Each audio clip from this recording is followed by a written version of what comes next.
নমস্কার।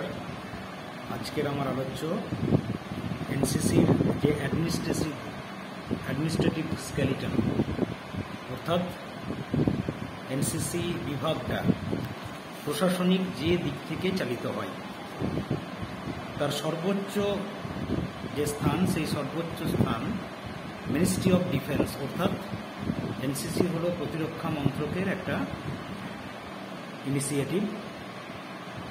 এর অধীনে থাকে ডিরেক্টর জেনারেল অফ এনসিসি অর্থাৎ ডিজিএনসিসি, লেফটেন্যান্ট জেনারেল র্যাঙ্কের একজন আধিকারিক তিনি থাকেন, যার হেডকোয়ার্টার হচ্ছে দিল্লিতে। এনার নিচে থাকেন additional director general NCC, major general বা ইকুইভ্যালেন্ট র্যাঙ্কের কোনো একজন আধিকারিক থাকেন। অ্যাট স্টেট লেভেল,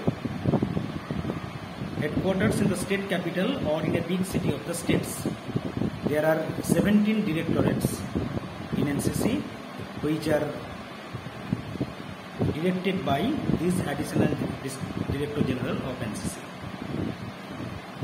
এর নিচে থাকে গ্রুপ কমান্ডার। প্রতিটি গ্রুপ হেডকোয়ার্টারকে যিনি নেতৃত্ব দেন ব্রিগেডিয়ার বা তার সমতুল র্যাঙ্কের কোনো একজন অফিসার, তিনি হচ্ছেন গ্রুপ কমান্ডার। গ্রুপ কমান্ডাররা থাকেন এই ডাইরেক্টরের অ্যাডিশনাল ডাইরেক্টর জেনারেলের অধীনে। তার নিচে থাকেন ব্যাটালিয়ন কমান্ডার বা সিও, কমান্ডিং অফিসার, কর্নেল বা এই ধরনের ইকুইভ্যালেন্ট র্যাঙ্কের অফিসাররা হয়ে থাকেন।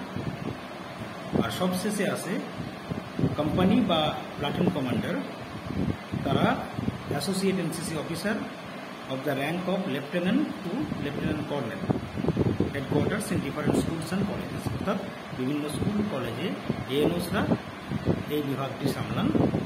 এইভাবে স্কুল থেকে শুরু করে একদম ডিজিএনসিসি পর্যন্ত এনসিসির যে স্ট্রাকচারাল স্কেলিটন সেটা নির্ভর করে।